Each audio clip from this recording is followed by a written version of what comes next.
Comrade ఆకుల పాపన్న, సహచర IFTU రాష్ట్ర నాయకులు, ఈ ప్రదర్శనకు ఇవాళటి ఈ ధర్నాకు హాజరైనటువంటి అక్కలందరికీ కూడా భారత కార్మిక సంఘాల సమైక్య IFTU తరఫున మీ అందరికీ కూడా అభినందనలు, నమస్కారాలు. ఇవాళ మీ అందరి చేతుల్లో ఒక్కొక్కరి చేతుల్లో ఒక్కొక్క అప్లికేషన్ ఉంది. బహుశా మన నాయకులందరూ కూడా గత వారం రోజుల నుంచి ఏదైతే ఈ పెన్షన్ 2016 నుంచి 4,000 రూపాయలు పెంచాలన్నటువంటి డిమాండ్తోనే మీ ప్రతి ఒక్క హృదయాన్ని, గుండెను తాకి మీ యొక్క నిరసనను, మీ బాధను రాష్ట్ర ప్రభుత్వం దృష్టికి తీసుకెళ్లాలనేటువంటి ఒక దృఢ సంకల్పంతోనే ఇవాళ వందలాది మంది, వేలాది మందిని ఇక్కడ మన జిల్లా IFTU కమిటీ సమీకరించినటువంటి విషయం కూడా ఈ సందర్భంగా నేను మీకు గుర్తు చేస్తున్నాను. వాస్తవానికి ఇవాళ బీడీ పరిశ్రమ ఇవాళ దేశంలో ఉన్నటువంటి ప్రభుత్వ రంగ పరిశ్రమలన్నీ దాదాపు ఒక 10 లక్షల పరిశ్రమలు ఇప్పటికే మూతబడి ఉన్నాయి.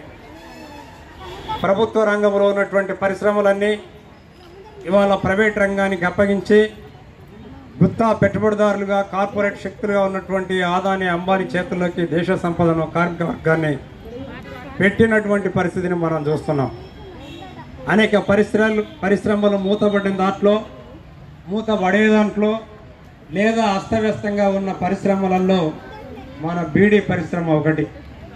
అనేక వ్యాపార సంస్థల్ని GST కిందికి, గూడ్స్ అండ్ ట్యాక్స్ పేరుట ఏదైతే తీసుకొచ్చారో, గూడ్స్ అండ్ ట్యాక్స్ సర్వీస్ కింద మిమ్మల్ని తీసుకొచ్చారో అప్పటి నుండి కూడా ఈ మొత్తం పరిశ్రమ కూనరిల్లుతున్నటువంటి పరిస్థితిని మనం చూస్తున్నాం. రాష్ట్ర అధ్యక్షులు కృష్ణ గారు, వేదిక మీద ఉన్న పెద్దలు, అక్కలారా, అందరికీ నమస్కారాలు. చాలామంది ఏమనుకుంటున్నారంటే వీళ్ళకి అట్టిగానే పైసలు ఇవ్వటానికి ఏ కష్టం చేయకుండా 4,000 రూపాయలు అడగటానికి వీళ్ళు వచ్చిండ్రు అని చెప్పేసి ఒక మాట మన దాంట్లో మనం ఏమనుకుంటాం, అమ్మ మీరు ఏం పని చేయకుండా 4,000 రూపాయలు అడుగుతుండ్రు అనేదాన్ని వచ్చింది. మీరెవరన్నా పని చేయకుండా పైసలు ఇవ్వమన్నారా? నెలకు 30 రోజుల గిట్ట బీడీ పరిశ్రమ నడిచినట్టయితే, ఒక 26 రోజులు నడిచినట్టయితే ఎవ్వరూ మనకు డబ్బులు ఇవ్వాల్సిన అవసరం లేదు. మీ పిల్లలు ఈరోజు ఇంటర్ చదవచ్చు, ఇంజనీరింగ్ చదవచ్చు, ఇంకొక ఏదైనా చదువులో ఉన్నారు, వాళ్ళందరికీ కూడా కొలువులు ఇచ్చినట్టయితే మీరు మీ కొడుకులే, మీ బిడ్డలే మీకు డబ్బులు చేసి పెడతారు. పెట్టినప్పుడు ఆ కొలువులు ఇవ్వకపోతే పని చేస్తే ఇంటర్మీడియట్ చదివి డిగ్రీ దాకా వచ్చిన తర్వాత 6,000 రూపాయలు ఇస్తే రోజుకు 200 రూపాయలకు పొద్దున వచ్చేసి చెయ్యాలి. ఎక్కడో దూరం నుంచి వచ్చిందంటే కనీసం 20 రూపాయలు, 40 రూపాయలు ఆటోకి వెళ్ళిపోద్ది. అంటే పిల్లలకు ఇటువంటి ఉన్న పరిస్థితి ఎందుకు కల్పిస్తుండ్రు? ప్రభుత్వాల దగ్గర నిజంగా డబ్బులు లేవా?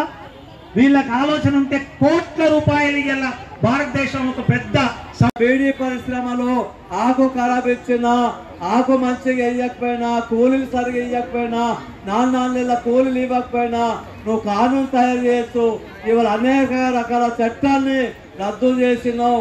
4 లేబర్ కోడ్లు రద్దు చేసినావు, 370 చట్టాన్ని రద్దు చేసినావు, ఇవాళ రకరకాలు చేసినావు. ఈ చట్టం ఎందుకు చేయవని నేను ప్రశ్నిస్తున్నాం.